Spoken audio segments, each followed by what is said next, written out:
Movie शुरू होती है और हमें एक लड़की दिखाई जाती है जिसका नाम लुइसी होता है।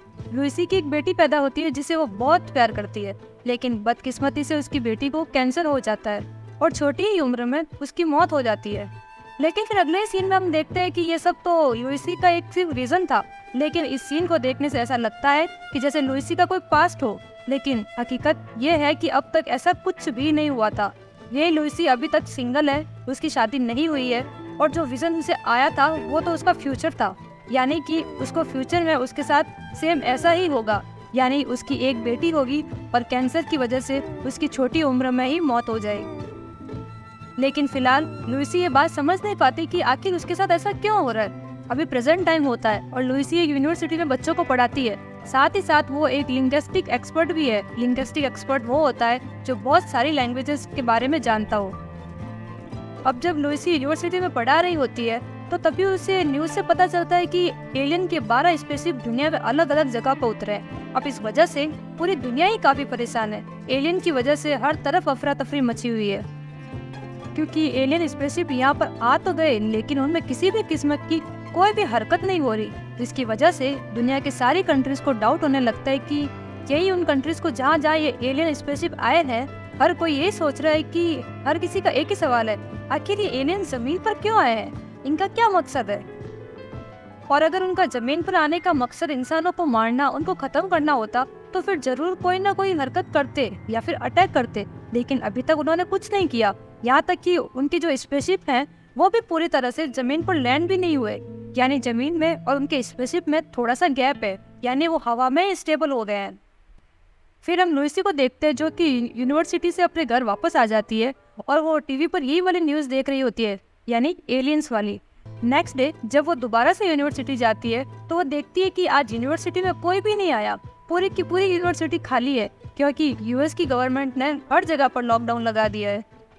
इसलिए लुइसी वहीं पर ही अपने ऑफिस में ही बैठ जाती है और जब वो वहाँ पर बैठी हुई होती है तो आर्मी के कॉलोन उनसे मिलने आते हैं। वो उन एलियंस के साथ बातचीत करने के बारे में ही लुइसी से बात करने के लिए आए थे। असल में 2 साल पहले भी लुइसी ने यूएस आर्मी की हेल्प की थी, उसने फारसी जुबान को इंग्लिश में ट्रांसलेट किया था। अब यहाँ पर वो कॉलन उन एलियंस की हुई रिकॉर्डिंग को लुइसी को सुनाते हैं और लुइसी से कहते हैं कि तुम इसको समझो और हमें भी समझाओ कि आखिर वो एलियंस क्या कह रहे हैं। जब कॉलिन उस रिकॉर्डिंग को प्ले करता है तो हमें पता चलता है कि इन लोगों ने उन एलियंस से बात करने की कोशिश की है और उन एलियंस ने इन्हें जवाब भी दिया है, लेकिन ये उन एलियंस की लैंग्वेज को समझने में पूरी तरह से नाकामयाब है। और जब लुइसी उन एलियंस की लैंग्वेज को सुनती है तो उसे भी उनकी जुबान समझ नहीं आती, उसे भी पता नहीं चल पाता कि आखिर वो एलियंस क्या कहना चाह रहे हैं, क्योंकि जाहिर सी बात है कि वो इस दुनिया की लैंग्वेज तो थी ही नहीं। तब इस पर लुइसी कॉलिन से कहती है कि अगर आप चाहते हैं कि मैं इस लैंग्वेज को समझूं और आपको बताऊं तो मुझे उस जगह पर ले जाया जाए जहां पर एलियन से बात करने की कोशिश की जा रही है। अब लुइसी के ऐसे कहने पर कॉलिन साफ साफ इनकार करके वहां से चला जाता है, लेकिन रात में कॉलिन दोबारा से लुइसी के घर आता है और एक हेलीकॉप्टर की मदद से वो लुइसी को उस जगह पर ले ही जाता है जहाँ पर ये लोग एलियन से कॉन्टेक्ट करने की कोशिश कर रहे हैं। इस हेलीकॉप्टर में हम एक आदमी को देखते हैं, इसका नाम इयान होता है और ये लुइसी की इस काम में हेल्प करेगा। इयान असल में एक बायोलॉजिस्ट होता है और वो एलियंस का इस दुनिया में आने का मकसद पता करेगा। फिर जब लुइसी और इयान एलियन शिप में एंटर करते हैं तो वो ऐसे ही वहाँ पर नहीं जाते, बल्कि इन्होंने रेडियन सूट पहना होता है ताकि अगर एलियन स्पेसशिप में कोई रेडियन या फिर कोई वायरस हो तो ये उससे बच जाए इस सूट की मदद से। और फिर जब वो नीचे से उस स्पेसशिप में एंटर करते हैं तो वो देखते हैं कि यहाँ की ग्रेविटी अलग तरह से काम कर रही है, यानी यहाँ पर ग्रेविटी ऐसे काम कर रही थी कि हम जमीन से ऊपर की तरफ पैदल जा सकते हैं। फिर आखिरकार ये लोग उस जगह पर पहुंच ही जाते हैं जहाँ पर वो एलियंस थे, पर वहाँ पर वो लोग फर्स्ट टाइम इन अजीब तरह के एलियंस का सामना करते हैं। वो एलियंस भी इनके सामने आते हैं जो दिखने में काफी अजीब थे, क्योंकि उनके 7-7 पाँव थे और अपने सामने इस तरह के अजीब एलियंस को देखकर लुइसी के तो होश ही उड़ जाते हैं। वो काफी हैरान हो जाती है, वो इतनी कंफ्यूज हो जाती है कि उससे कुछ भी नहीं हो पाता। लेकिन फिर किसी तरह हिम्मत करके जब वो उनसे बात करने की कोशिश करती है तो वो एलियंस भी इनकी बात सुनते हैं और इनका जवाब देते हैं, लेकिन जाहिर सी बात है कि इन्हें फिर से उनकी बात समझ ही नहीं आती। फिर जब वो बाद में वापस आर्मी कैंप में आते हैं तब वहाँ पर कॉलिन उनसे उनकी प्रोग्रेस पूछता है। अब यहाँ पर हमें ये पता चलता है कि सिर्फ अमेरिका अकेला नहीं था जो उन एलियन से बात करने की कोशिश कर रहा था, बल्कि वो कंट्रीज भी उन एलियन से बात करने की कोशिश कर रही थी। यानी जिन जिन कंट्रीज में ये स्पेसशिप उतरे थे, अब तक ये सारी कंट्रीज एक दूसरे से जुड़े हुए थे। ये सब एक होकर उन एलियन से बात करने की कोशिश कर रहे हैं। इन लोगों का उन एलियन से बस एक ही सवाल है कि आखिर वो एलियंस जमीन पर क्यों आए हैं, उनका क्या मकसद है। अगले दिन जब दोबारा से लुइसी उन एलियन से बातचीत करने उनके स्पेसशिप में जाती है, तो इस बार वो अपने साथ एक व्हाइट बोर्ड भी लेकर आई होती है ताकि वो उनसे रिटन फॉर्म में कम्युनिकेट कर सके, यानी उनसे बात कर सके। फिर जब वो उन एलियन से बात करती है तो सबसे पहला वर्ड व्हाइट बोर्ड पर ह्यूमंस लिखती है, यानी कि हम लोग इंसान हैं। तब उनमें से एक एलियन इस बात का जवाब देने के लिए वहाँ पर एक सर्कल बना देता है। तो ये देखकर हम ये बात समझ पाते हैं कि इन एलियंस का भी रिटन फॉर्म में कम्युनिकेट करने का एक अपना ही तरीका है, लेकिन उनका रिटन फॉर्म में बात करना और उनकी लैंग्वेज हमसे बिल्कुल अलग है। यानी जैसे हमारे रिटन फॉर्म, हमारे वर्ड्स, हमारे अल्फ़ाबेट्स होते हैं, तो वैसे ही उनके रिटन फॉर्म सर्कुलर में होते हैं। जब ये लोग वापस से कैंप में आते हैं तो सर्कुलर सिंबल को समझने की बहुत कोशिश करते हैं, लेकिन इतनी कोशिश के बाद भी नाकामयाब ही रहते हैं। फिर अगले ही दिन जब वो दोबारा से उन एलियन से बात करते हैं, तो इस बार लुइसी व्हाइट बोर्ड पर अपना नाम लिखती है, यानी कि मेरा नाम लुइसी है। लेकिन फिर वो अपना रेडियन सूट उतार कर उन एलियंस के सामने जाती है ताकि वो खुद को उन एलियंस को दिखा सके। जब वो उन्हें अपना नाम लेकर दिखाती है, तब वो एलियंस भी अपना नाम अपनी लैंग्वेज में लिखकर इनको दिखाते हैं। अब लुइसी को वैसा करते इयान अपना भी सूट उतार देता है, वो भी व्हाइट बोर्ड पर अपना नाम लिखकर उन एलियंस को दिखाता है। तो वो एलियंस दोबारा से इन्हें अपना नाम बताते हैं और ये नाम भी उनकी लैंग्वेज में सर्कुलर पैटर्न में ही होता है, लेकिन इन्हें फिर से उनकी लैंग्वेज समझ नहीं आती है कि आखिर इनके क्या नाम है। तो इयान उन दोनों एलियंस को अपनी ही मर्जी के नाम दे देता है, लेकिन अब क्योंकि उन एलियंस के 7 पाँव होते हैं, इसलिए ये अपनी आसानी के लिए उनका कोई अलग ही नाम रख देते हैं। फिर जब ये वहाँ से वापस आर्मी कैंप में आते हैं, तब इनका चेकअप किया जाता है, क्योंकि आज इन्होंने अपना रेडियन सूट उतार दिया था। इसलिए चेकअप में पता चलता है कि उन दोनों को कुछ भी नहीं हुआ, वो बिल्कुल सेफ है, वो नॉर्मल है। यानी ना तो वो किसी रेडियन का शिकार हुए, ना ही उन्हें किसी वायरस का खतरा है। यानी इस तरह से यहाँ पर ये बात कंफर्म हो जाती है कि वो एलियन स्पेसशिप बिल्कुल सेफ है। वहाँ पर कोई बैक्टीरिया, कोई वायरस, कोई रेडियंस नहीं है। अब ऐसा करते करते वो लोग रोजाना उन एलियन स्पेसशिप में जाते हैं 1 महीने तक, और उनकी लैंग्वेज को बार बार समझने की कोशिश की जाती है। अब 1 महीने के बाद ये रिजल्ट सामने आता है कि लुइसी उनकी लैंग्वेज को समझने में काफ़ी हद तक कामयाब है, लेकिन लुइसी की हमेशा ही वो विजन परेशान करता रहता है जो कि इस मूवी के स्टार्ट में आया था, जब उसकी बेटी कैंसर से मर गई थी। लुइसी को तो ये सब कुछ तो उसका ड्रीम ही लगता है। लुइसी यहाँ पर उनकी लैंग्वेज को समझने के साथ साथ उनकी रिटन फॉर्म को भी डिकोड करने में काफ़ी हद तक कामयाब रहती है। और अब वो टाइम आ ही जाता है जब ये लोग अपना सबसे मेन क्वेश्चन उन एलियन से पूछेंगे, यानी कि उन एलियंस का जमीन पर आने का मकसद क्या है। अगले दिन जब लुइसी उनसे ये सवाल करती है, तो वो जवाब में फिर से एक सर्कुलर पैटर्न बना देते हैं, जिसे डिकोड करने पर लुइसी को ये पता चलता है कि वो एलियन कह रहे हैं यूज वेपन। अब लुइसी को यहाँ पर लगने लगता है कि शायद उससे उस सर्कुलर पैटर्न को समझने में गलती हुई है, या फिर एलियंस की लैंग्वेज में वेपन का कुछ और ही मतलब हो। लेकिन उधर कॉलिन को ये लगने लगता है कि जैसे वो एलियंस ये चाहते हैं कि हम उनके साथ जंग करें और वो एलियंस हमें मार दें।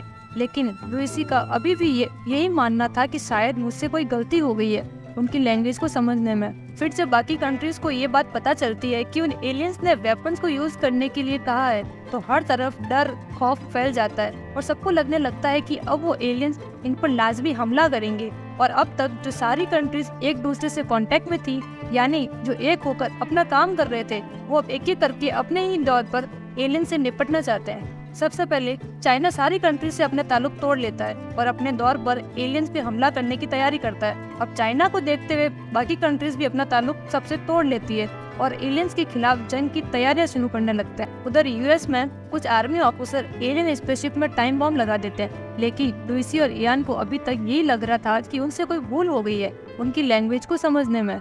इसलिए वो दोबारा से एलियन से बात करने के लिए जाते हैं और यहाँ पर वो उन एलियन से उन वेपन्स का मतलब पूछते हैं जिन्हें उन्हें यूज करने के लिए कहा था। लुइसी एक सिस्टम के जरिए उनकी लैंग्वेज में उनसे पूछती है कि आप हमसे क्या कहना चाहते हैं, लेकिन इस पर वो एलियन जवाब में बहुत सारे सर्कुलर सिंबल बना देते हैं जिन्हें यहाँ इस वक्त तो डिकोड करना बहुत मुश्किल था, और इसलिए ये लोग पूरी तरह से नाकामयाब रहते हैं ये समझने के लिए कि आखिर ये एलियंस क्या कहना चाह रहे हैं। यहाँ पर दोबारा से लुइसी को अपनी बेटी के विजन आने लगते हैं और वो इन सब से काफी तंग आ चुकी है कि उसे बार बार एक ही विजन क्यों आ रहा है। यहाँ पर हम देखते हैं कि वो एलियन अजीब तरह की एक्टिविटीज मूव्स करने लगे क्योंकि उन्हें ये बात पता चल चुकी है कि उनकी स्पेसशिप में टाइम बॉम्ब लगा हुआ है। टाइम बॉम्ब फटने में बस कुछ ही सेकंड बाकी है, लेकिन इससे पहले कि बॉम्ब ब्लास्ट हो वो एलियंस इनकी जान बचाने के लिए इन दोनों को बाहर फेंक देते हैं, जहाँ बाद में काफी बड़ा ब्लास्ट होता है। लेकिन उन एलियंस की वजह से लुइसी और इयान की जान बच जाती है। अब बॉम्ब फटने के बाद उन एलियंस का स्पेसशिप जमीन से थोड़ा ऊपर चला जाता है, लेकिन अब क्योंकि वो जमीन से थोड़ा दूर हो गया था तो इसलिए अब इन इंसानों का वहाँ पे जाना बहुत ही मुश्किल था। अब क्योंकि यूएस आर्मी ने ये बॉम्ब लगाया था इसलिए अब उनको लगने लगा है कि हमने उन एलियंस पर एक तरह का अटैक किया है, तो अब वो बदले में भी हमारे ऊपर जरूर अटैक करेंगे। इसी वजह से वहाँ पर जो कैंप होता है उसे वहाँ से हटाने की तैयारी की जाती है। बाद में जब ये दोनों यानी लुइसी और इयान आर्मी कैंप में आते हैं तो ये उन सारे छोटे छोटे सिंबल्स को समझने की कोशिश कर रहे होते हैं, यानी वो सिंबल इतने ज्यादा थे और उस टाइम भी समझ नहीं पाए थे। अब काफी गौर करने पर इयान को ये बात पता चलती है कि उन सिंबल्स का मतलब था कि सारी कंट्रीज एक होकर मिलजुल कर काम करें, और अगर सारी कंट्रीज ऐसा ही करेंगी यानी कि मिलजुल कर काम करेंगे तो तभी वो हमारी लैंग्वेज को समझेंगे। यहाँ पर इयान को ये बात भी पता चलती है कि वहाँ पर मौजूद 12 सिंबल्स उन 12 एलियन स्पेसशिप की तरफ इशारा कर रहे हैं जो जमीन पर आई है। अब एलियन तो यही चाहते थे कि सारी कंट्रीज एक हो जाए, तभी वो इन एलियंस की लैंग्वेज को डिकोड कर पाएंगे, लेकिन ये बात चाइना के समझ में नहीं आ रही थी। इसलिए चाइना ये ऐलान कर देता है कि अगर उन एलियंस ने अपना स्पेसशिप हमारी कंट्री से ना हटाया तो फिर हम उन एलियंस पर हमला करेंगे, उनके स्पेसशिप को तबाह कर देंगे। उधर यूएस में भी कॉलिन कुछ नहीं कर सकता था क्योंकि उन्हें भी ऑर्डर मिल चुके हैं उस एलियन स्पेसशिप को तबाह करने के। अब यहाँ पर लुइसी को एक बार फिर से वही विजन आता है। यहाँ पर लुइसी कॉलिन को समझाती है कि उन्हें बाकी कंट्री से दोबारा से राब्ता करना चाहिए, लेकिन अब कॉलिन के पास कोई भी इख्तियार नहीं था। इस दौरान लुइसी को एक और विजन आता है जिसमें वो देखती है कि उस एलियन स्पेसशिप में से एक छोटी स्पेसशिप बाहर आती है। फिर अगले ही सीन में वो खुद को उस एलियन शिप में ही पाती है। फिर जब लुइसी बाहर जाती है उस एलियन शिप को देखने के लिए तो सच में ही एक छोटी सी स्पेसशिप एलियन स्पेसशिप से बाहर आ रही होती है, और अब लुइसी अकेले उस स्पेसशिप में चली जाती है। वो स्पेसशिप उसे एलियन स्पेसशिप के अंदर ले आती है। उन एलियंस पर हमला करने की, उन्हें तबाह करने की पूरी तैयारी हो चुकी है पूरी दुनिया। लुइसी दोबारा से एलियन से बात करती है तो उसे पता चलता है कि उस टाइम बॉम्ब की वजह से 2 में से एक एलियन मर चुका है। अब यहाँ पर लुइसी उस एलियन से पूछती है कि तुम्हारा क्या मतलब था यूज वेपन कहने का, तो वो एलियन इसके जवाब में लुइसी से कहता है कि यूज वेपन का मतलब होता है यूज गिफ्ट, यानी कि तुम गिफ्ट को यूज करो। और वो गिफ्ट, वो तोहफा कोई और नहीं बल्कि हमारी लैंग्वेज थी, यानी एलियंस की, यानी हमारी लैंग्वेज का हर वो वर्ड जो हम लिख रहे हैं। अब इसके बगैर जो भी लुइसी यहाँ पर ये बात समझ ही नहीं पाती कि आखिर वो एलियन उससे क्या कहना चाह रहे हैं। जब वो एलियन लुइसी को कंफ्यूज देखते हैं तो वो उसे कहता है कि आज से तकरीबन 3 साल बाद हमें इंसानों की मदद की जरूरत पड़ेगी, और लुइसी तुम ही एक ऐसी इंसान हो जो इंसानों और एलियंस के बीच होने वाले जंग को रोक सकती हो, क्योंकि तुम फ्यूचर देख सकती हो, ये तुम्हारे पास एक खूबी है। और बस इतना ही कहने के बाद वो एलियन वापिस चले जाते हैं और लुइसी भी बिल्कुल ठीक ठाक सही सलामत उनसे स्पेसशिप से बाहर आ जाती है। अब यहाँ पर हम ये समझ पाते हैं कि आखिर लुइसी वो विजन बार बार क्यों आ रहा है। असल में विजन आने की वजह कोई और नहीं बल्कि एलियन की ये लैंग्वेज है, यानी लुइसी पिछले काफी अरसे से सीखने की कोशिश कर रही है। अब जैसे ही एलियन की रिटर्न फॉर्म हमारे रिटर्न फॉर्म से अलग होती है, ठीक वैसे ही एलियन का टाइम हमारे टाइम की तरह नहीं होता, यानी जैसे हम इंसान हर टाइम अपने प्रेजेंट टाइम में ही रहते हैं, इसे ही देख सकते हैं, तो वो एलियन एक ही टाइम में प्रेजेंट को भी, फ्यूचर को भी और पास्ट को भी देख सकते हैं, और ये एलियन के लिए उनकी लैंग्वेज की वजह से ही पॉसिबल है। अब ये देख ले, जैसे हम बोलते हैं, जो हम पढ़ते हैं उनके मुताबिक ही हमारी सोच बनती है, वैसे ही लुइसी उन एलियंस की लैंग्वेज को समझ रही थी, तो इसीलिए उसे बार बार उसकी बेटी का वही वाला विजन आ रहे थे, वही वो अपना फ्यूचर देख पा रही थी। उधर चाइना एलियंस पर हमला करने के लिए पूरी तरह से तैयार है। अब यहाँ पर लुइसी को एक बार फिर से 18 महीने बाद का एक विजन आता है, जहाँ लुइसी खुद को एक पार्टी में देखती है और वहाँ पर उसे चाइना की आर्मी कॉलिन मिलते हैं। यहाँ पर वो लुइसी को शुक्रिया अदा करता है इस बात के लिए कि तुमने मुझे मेरे पर्सनल नंबर पर कॉल की थी, और वो वर्ड्स कहते हैं जो मेरी वाइफ ने अपने आखिरी टाइम में कहे थे जो मरने से पहले, और वही वर्ड ने मेरी सोच को चेंज कर दिया था। यानी उन वर्ड्स के बाद चाइना ने अपना फैसला वापस ले लिया, यानी कि वो एलियंस पर हमला नहीं करेंगे। लेकिन यहाँ पर लुइसी ये बात जानती थी कि उसने इस कॉलिन को कभी भी कॉल नहीं किया, क्योंकि उसके पास तो उसका पर्सनल नंबर ही नहीं है। अब यहाँ पर वो आर्मी कॉलिन लुइसी को उसका नंबर भी बताता है और वो वर्ड्स भी बताता है जो कि लुइसी ने उसे कहा थे चाइनीज लैंग्वेज में। और वो अल्फाज ये थे कि जंग में कोई भी विनर नहीं होता, बल्कि वो लोग अकेले रह जाते हैं जिनके प्यारे उनको छोड़ के चले जाते हैं जंग में अपनी जान देकर। और इस मैसेज के बाद कॉलिन ने अपना फैसला वापस कर लिया, यानी कि वो एलियन पर हमला नहीं करेगा। अब लुइसी को जैसे ये फ्यूचर वाला विजन खत्म होता है तो वो फौरन समझ जाती है कि सिर्फ एक लुइसी ही है जो इस लड़ाई को रोक सकती है। अब क्योंकि लुइसी के पास अपने विजन के जरिए चाइना की आर्मी कॉलिन का नंबर भी था और उसके पास वो मैसेज भी होता है जो कि उसकी वाइफ ने मरने से पहले उसे कहा था, तो इसीलिए लुइसी फोन चुराकर कॉलिन को फौरन फोन करती है और उसे वो वही मैसेज करती है।